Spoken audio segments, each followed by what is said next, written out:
Hello दोस्तों, आप लोग कैसे हैं? एक बार फिर एक नई वीडियो के साथ लेके आया हूँ, जो कि आज मैं आपको बताने वाला हूँ कि कोप ने फर्स्ट राउंड का रिजल्ट 28 मई को डिक्लेयर कर दिया। लेकिन बहुत सारे स्टूडेंट को नहीं मिला कॉलेज, बहुत सारे स्टूडेंट को मिला। और क्या क्या रीजन थे कि किन लोगों को मिला, किन लोगों को नहीं मिला। मेन रीजन मैं इस वीडियो में ये भी बताऊंगा। जिनको मिला वो एक्चुअली क्या करेंगे, मैं सारी चीज़ें इस वीडियो में बताऊंगा। और इससे पहले ये बोल, अगर मेरे चैनल पर नए तो प्लीज़ सब्सक्राइब कर लो, क्योंककि जितनी भी कट ऑफ आ रही है सारी चीज़ें आपको अवेलेबल इन टेलीग्राम में, और सारी चीज़ें मैं यूट्यूब के थ्रू लेके आता हूँ। तो इसलिए बोल रहा हूँ कि जितनी भी आईआईटीज़ के कट ऑफ रिलीज हो, सारी आईआईटीज़ का तो है।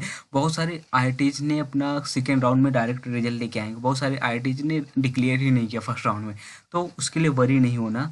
तो जो कि सेकेंड राउंड में जो भी आएगा, मैं जस्ट आपको बहुत ही पहले लेके आपके सामने लेके आऊँगा। अब आ जाते हैं, एक्चुअली मैं आपको बताऊंगा कि एक्चुअली जिनको कॉलेज मिला है, जिनको नहीं कॉलेज मिला है, इनका मेन रीज़न क्या है। देखो, जिनको नहीं मिला, सिंपली रीज़न ये है कि अगर उनका गेट स्कोर बहुत हाई है, तो मेन रीज़न ये है कि, और उनका गेट स्कोर बहुत ही हाई है, तो मेन रीज़न अगर मान के 200 रैंक वालों तो कभी नहीं कॉलेज मिला in case of first round में। मेन रीज़न है कि उन्होंने बहुत कम ही एप्लीकेशन डाले हैं इन आईआईटी, बहुत सारे आईआईटी। मेन रीज़न उनको लगता है कि यहाँ पे मेरे को मिल जाएगा आईआईटी मद्रास, आईआईटी दिल्ली में, लेकिन नहीं मिला। मेन रीज़न यही है।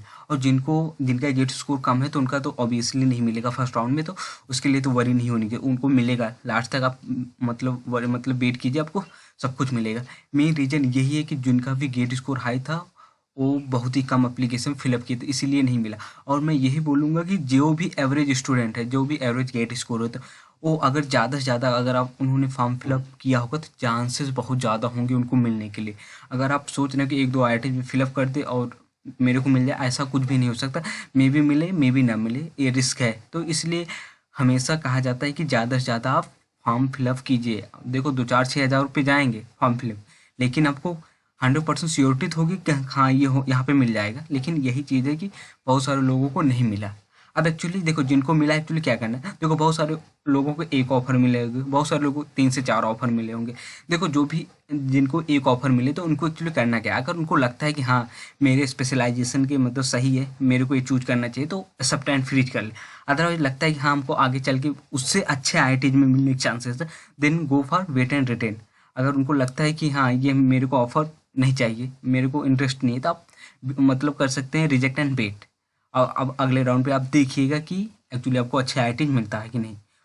मतलब, और इससे पहले और ये भी बताऊंगा, अगर मान के चलो कि बहुत सारे लोगों को 2 ऑफर मिले हैं, तो एक्चुअली उनको क्या करना है। देखो, उनको ये करना है, अगर उनको लगता है कि हाँ, it is good for us, लेकिन 2 ऑफर मिले, तो किसी एक को ही आप बेट एंड रिटेन कर सकते हैं, और दोनों को आप रिजेक्ट एंड बेट भी कर सकते हो। अगर लगता है कि नहीं, मेरे लिए दोनों सही नहीं है, तो आप बेट एंड रिजेक्ट कर दो। अगर लगता है कि हाँ, एक ऑफर लेके चलना, अगर लगता है कि आगे चांसेस बहुत कम है, तो आप बेट एंड रिटेन करके ही चलना। अदरवाइज वो भी चला जाएगा, आने वाले पता चले कि मिले या ना मिले। तो इसलिए बेट एंड रिटेन जरूर रखना। और जिनको भी अगर मान के 3 से 4, 5 से 6 ऑफर मिले, तो उनको एक ही ऑफर में आपको रिटर्न वेट करना पड़ेगा। और अगर लगता है कि हाँ ठीक है ऑफर, तो आप एक्सेप्ट एंड फ्रीज कर लेना। अदरवाइज आपको केवल वेट एंड रिटर्न मतलब 2 ही बार मिलेगा, उसके बाद नहीं मिलेगा। तो जिनका भी फर्स्ट राउंड में नहीं, उनको तो एक और बता दूं, उनको बेनिफिट क्या है। बेनिफिट ये है कि फर्स्ट राउंड में उनका वेट एंड रिटेन का तो मतलब कोई था ही नहीं सीन। तो अगर सेकंड और थर्ड राउंड में अगर मिलता, तो आप चौथे राउंड तक आप जा सकते हैं, आप वेट एंड रिटेन कर सकते हैं। जिनको अगर फर्स्ट राउंड में मिला है, तो वेट एंड रिटेन को थर्ड राउंड में आपको 100% फ्रीज ही करना पड़ेगा। अब वहाँ पे कुछ नहीं करता, तो आप रिजेक्ट एंड वेट कीजिए, तो थर्ड राउंड में आपको एक्सेप्ट एंड फ्रीज करना पड़ेगा। तो इसलिए मैं बोल रहा हूँ, अगर जितने मतलब उसमें होगा सेकंड थर्ड फोर्थ में, और अगर आपको सेकेंड राउंड में भी नहीं मिलता, तो तब भी वरी होने की ज़रूरत नहीं है। अगर सेकेंड राउंड में नहीं मिलता, तो आप थर्ड राउंड में वेट कीजिए, थर्ड फोर्थ में वेट कीजिए, फिफ्थ में मतलब वेट कर सकते हैं। क्योंकि उसके बाद एनसीआर राउंड होगा, यानी क्या होगा, स्पॉट राउंड होगा, वहाँ पे भी मिलने के चांसेस बहुत ज़्यादा, बहुत सारी सीटें खाली होंगी। अब अगर आपको सेकेंड थर्ड राउंड में मिलता है, तो आपको चांसेस और भी ज़्यादा हो जाए, क्योंकि वेट एंड रिटेन का मौका आपको फिफ्थ राउंड तक मिलेगा। तो इसलिए मैं बोल रहा हूँ कि जिनको भी मिला है फर्स्ट राउंड में, ठीक है, उनको केवल थर्ड राउंड तक आप वेट एंड रिटेन कर सकते, उसके बाद आपको छोड़ना पड़ेगा, या तो आप एक्सेप्ट एंड फ्रीज करना पड़ेगा। तो जिनको सेकंड थर्ड राउंड में मिलेगा, वो फिफ्थ राउंड तक जाएंगे, इसलिए उनको बेनिफिट ज़्यादा है। तो इसलिए मैं बोल रहा हूँ कि ज़्यादा वरी होने की ज़रूरत नहीं है, जस्ट वेट, और आपको कॉलेज मिलेगा। अगर आपका गेट स्कोर ठीक ठाक है, तो आपको ज़रूर मिलेगा। और ऐसे ही वीडियो आपको मैं ज़रूर लाता रहूँगा। अगर ये वीडियो अच्छी लगे, प्लीज़ लाइक करो, शेयर करो और सब्सक्राइब करो। क्योंकि second round will be started from 4 जून। हाँ, 4 जून से स्टार्ट होने वाला है। तो सारी चीज़ देखो, 4 जून को स्टार्ट होगा, 4 से 6। तो सारी चीज़ें आपको मतलब सारी चीज़ें यहाँ पे मिल जाएगी, कट ऑफ भी मिल जाएगी, जितने भी मतलब सारी चीज़ें आपको मिल जाएगी। जैसे आपको मैंने ऑलरेडी फर्स्ट राउंड में ऑलरेडी मैंने प्रोवाइड किया, बहुत सारे आईआईटीज का कट ऑफ भी निकला, बहुत सारे आईआईटीज के कौन कौन सिलेक्टेड स्टूडेंट, सारी चीज़ें आपको मिल जाएगी। यहाँ पे आप देख भी सकते हो कि वेट एंड रिटर्न को 2 ही ऑप्शन मिलेगा।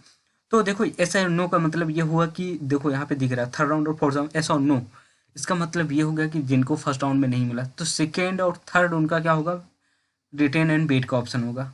दो दो बार जिनको अगर थर्ड में मिलता है तो उनका थर्ड और फोर्थ का होगा, रिटेन एंड वेट का ऑप्शन होगा। इसलिए बोल रहा हूँ कि रिटेन एंड वेट अगर सेकेंड थर्ड राउंड में आपको मिलता है तो ज़्यादा चांसेस हैं, तो आप फिफ्थ राउंड तक चलिए, बहुत सारे लोग छोड़ेंगे तब तक। तो इसलिए मैं बोल रहा हूँ कि जस्ट वेट करो, सारी चीज़ आपको सही तरीके से चलेगी, जस्ट आप वेट करो और कोई भी प्रॉब्लम नहीं। और बहुत सारे आईआईटीज ने अभी तक अपना फर्स्ट राउंड का रिजल्ट नहीं निकाला, तो उसके लिए वरी मत हो, सेकेंड राउंड में आएगा। बहुत सारे हर बार ऐसा ही होता है। तो जस्ट आप मतलब केवल पेशेंस रखिए, सारी चीज़ आपको मिलेगी। Okay, thanks.